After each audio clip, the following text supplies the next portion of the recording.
Before you hear this story, before you judge it, before you say, impossible, remember one thing. There are children who are born normal, and there are children who are born to remind the world that the spirit realm still watches us. This is the story of a child who opened his eyes on the day he was born, and the entire village screamed and ran away. Because his eyes were not human. They were yellow, sharp, slit like a serpent's, and when he blinked, the ground trembled. Long before the child's birth, strange things began happening in the village of Umuogu. Goats refused to graze. Birds circled the same tree crying loudly. The river became muddy for 7 days straight. But the strangest of all was what happened to Adonma, a gentle, quiet woman who had been barren for 12 years. One night, she dreamt that a massive snake, one longer than a palm tree and glowing like hot coal, slithered into her hut and wrapped itself around her stomach. But instead of fear, she felt warmth, empathy, and a whisper, "You will carry what others cannot." She woke up sweating. 1 week later, she was pregnant. The entire village celebrated, but the old woman, Mama Nwugo, said something that made everyone shiver.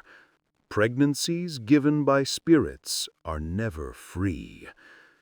Adonma's pregnancy grew fast, too fast. At 3 months, she looked 6 months pregnant. By the 4th month, she could barely walk. At night, her husband heard hissing sounds coming from her belly, as if something inside was breathing through 2 worlds. Animals avoided her. Rain never fell on her roof, and sometimes, when she slept, her stomach moved like a creature stretching inside. Her husband, Ebuka, wanted to call the Dibia, but every night Adonma whispered. He said to trust him. "Who?" "The one who visits me in my dreams." Ebuka never slept again. On the night of the birth, the sky was so dark even the stars hid their faces. Adonma screamed, a scream that shook rafters off the huts. Women came running, but the moment they touched her door, a strong wind pushed them back. Only Ebuka was allowed inside. Adonma lay on the floor, drenched in sweat. She wasn't pushing. The baby was crawling out on his own. When the child finally emerged, he didn't cry. He opened his eyes. 2 bright yellow orbs with thin vertical pupils. Serpent's eyes stared directly at his father. Ebuka staggered backwards. Then the child did something no newborn should ever do. He smiled. A thin, forked tongue flicked between his lips. Ebuka dropped the lamp. The fire went out. The hut went dark. Outside, villagers heard him scream. By morning, the entire village heard the truth. People refused to come near the hut. Mama Nwugo spat on the floor and said, "This is not a child. This is an omen." The elders gathered and declared, "The child must not remain among us." Adonma held her baby tightly, shaking. "He is my son." But when the baby blinked, the fire in the elders' lanterns went out. When he coughed, the ground vibrated. The elders trembled. "This thing will bring destruction. It must be taken to the forbidden forest." Ebuka couldn't speak. His mind was broken. He had seen something in the dark that night, something he would never repeat. Adonma, with tears streaming down her face, ran into the forest with her son. She didn't stop until she reached the ancient shrine, long abandoned. The moment she stepped inside, the temperature changed. The baby, who had not cried since birth, began to hiss softly, peacefully. Then a familiar voice spoke from the shadows. "You kept my promise." A huge serpent, brighter than moonlight and older than time, uncoiled from a stone pillar. Adonma dropped to her knees. "Why, my child? He is not cursed. He is chosen." The serpent continued. "There is a darkness coming to the land, and only one born between two worlds can stop it." Adonma looked at her son. His eyes glowed softly as he touched the serpent's scales. Something shifted, a bond forming. Years passed. The boy, now named Kambili, grew differently from other children. He never fell sick. Animals bowed their heads when he walked by. He could see in the dark. He could sense danger before it arrived, but his eyes remained the same. The villagers feared him. Some threw stones when he passed. Some whispered, "The serpent's child, he will destroy us."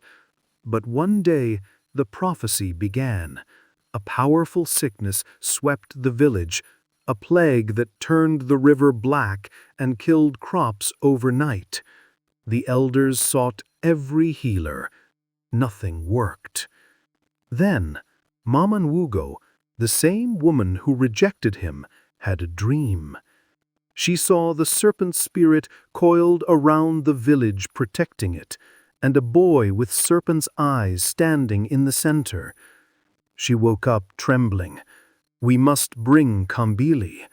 The elders resisted, but the sickness grew worse. Children were dying. Finally, they sent for him. Kambili walked into the village with his mother, calm, silent, glowing with a strange aura. He placed his hand on the black river. His eyes widened thinly. "The river is poisoned by a shadow spirit. It came to destroy you because you rejected me." The elders bowed their heads in shame. Kambili touched the water. His pupils narrowed. His tongue flicked out, and the river began to boil. People ran back screaming, but Kambili stood firm. A massive dark creature rose from the water, a shadow with no face. The sky darkened, the earth shook. The shadow lunged at Kambili, but he transformed, half human, half serpent, a protector, not a monster. He wrapped himself around the shadow and hissed so loudly the clouds split apart. There was a blinding flash, and the shadow was gone. The river cleared, the sickness ended. The village was saved. The elders knelt before him. "Forgive us." But Kambili only said, "Fear blinds people, but I was born to see beyond fear." He returned to the forest, the place where his true father, the serpent spirit, watched over him.